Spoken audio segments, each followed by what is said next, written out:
Hello friends, movies all অ্যাবাউটে আপনাদের স্বাগত। অথৈ মুভির টিজার ড্রপ করা হয়েছে। এই ছবির মুখ্য চরিত্রে রয়েছেন অনির্বাণ ভট্টাচার্য, অর্ণব মুখোপাধ্যায় ও সোহিনী সরকার। অর্ণব মুখোপাধ্যায় এই ছবির ডিরেক্টর, কিন্তু অনির্বাণ ভট্টাচার্য এই মুভির ক্রিয়েটিভ ডিরেক্টর।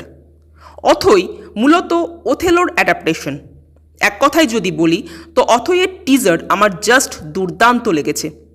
এত প্রমিসিং একটা টিজার লাস্ট কবে দেখেছি মনে পড়ছে না। লুক অ্যান্ড ফিল ওয়াইজ টিজারটা ভীষণ ক্লাসি। ক্যামেরার কাজ, লাইটিং এবং স্ক্রিন প্লে, এই তিনটি ডিপার্টমেন্ট জাস্ট ফাটিয়ে কাজ করেছে। এবং এই তিনটি ডিপার্টমেন্টের কম্বিনেশনে এক একটা শট যেভাবে উঠে এসেছে তা এক কথায় অনবদ্য। এক একটা সিন শুধু খেয়াল করবেন।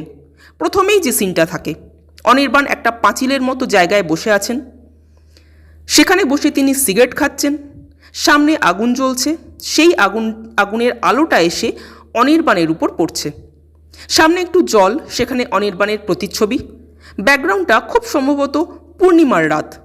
স্টেজিংটা হয়েছে শহরাঞ্চল থেকে অনেক দূরে কোনো গ্রাম্য এলাকায়। এই পুরো সিনটায় শটটা যেভাবে নেওয়া হয়েছে সেটা শুধু দেখুন। বা একেবারে লাস্ট সিনে যেখানে টাইটেল কার্ড দেখানো হয়, সেখানে ঘুটঘুটে অন্ধকার, সেই অন্ধকারে জাস্ট একটা অবজেক্টের উপর লাল আলো ফেলা হচ্ছে। এই ছোট ছোট ক্রিয়েটিভিটিগুলোই কিন্তু মুভিতে এক অন্য মাত্রা অ্যাড করবে। এই মুভিটা যেহেতু ওথেলোর থেকে অ্যাডাপ্ট করা, ওথেলোর গল্পটা তো আমরা মোটামুটি সকলেই জানি।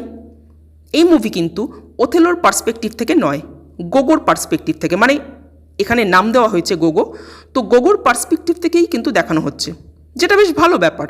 ছোটোবেলা থেকে যে ওথেলো আমরা পড়ে এসেছি বা জেনে এসেছি, তার চেয়ে অন্যরকম কিছু পাবো। কিন্তু টিজার দেখে মনে হচ্ছে এখানে অনির্বাণকে অনেক বেশি স্পেস দেওয়া হয়েছে রাদার দ্যান অথৈ। অর্থাৎ ভিলেন বেশি স্পেস পাচ্ছে, অথচ সিনেমার নাম অথৈ। এটা কিন্তু নতুন জিনিস নয়। আপনারা দেখুন পদ্মাবত মুভিটা, নাম রানী পদ্মাবতীর। অর্থাৎ পুরো সিনেমাটা জুড়ে দীপিকা পাডুকোনেরই কিন্তু সবচেয়ে বেশি অ্যাক্টিভিটি থাকার কথা।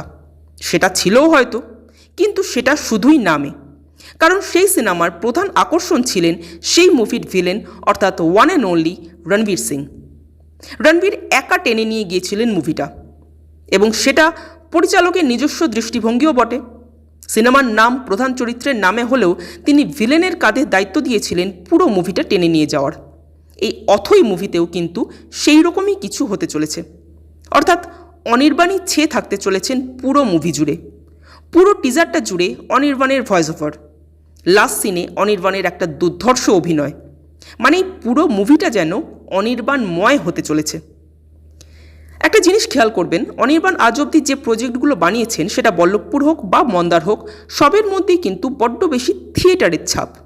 বিশেষ করে বল্লভপুর দেখতে দেখতে তো মাঝে মাঝে আমার মনে হচ্ছিল মুভি দেখছি না থিয়েটার দেখছি, এবং সেই ছাপটা কিন্তু অথৈতেও প্রকট। বল্লভপুর হোক বা অথৈ, এগুলো কিন্তু একসময় দিনের পর দিন রমরম করে থিয়েটারে চলেছে, এবং সেগুলোই সিনেমায় আজ রূপান্তরিত হচ্ছে। সে কারণেই হয়তো এই মুভিগুলোতে থিয়েটারের প্রভাব এত বেশি। সে কারণেই হয়তো মুভির যে আলাদা একটা এসেন্স থাকে, সেটা ধামাচাপা পড়ে গিয়ে থিয়েটারের এসেন্সটাই বেশি করে উঠে আসছে এই মুভিগুলোর মাধ্যমে। যদিও সেটা ব্যক্তিগতভাবে আমার খারাপ লাগে না, বরং ভালোই লাগে।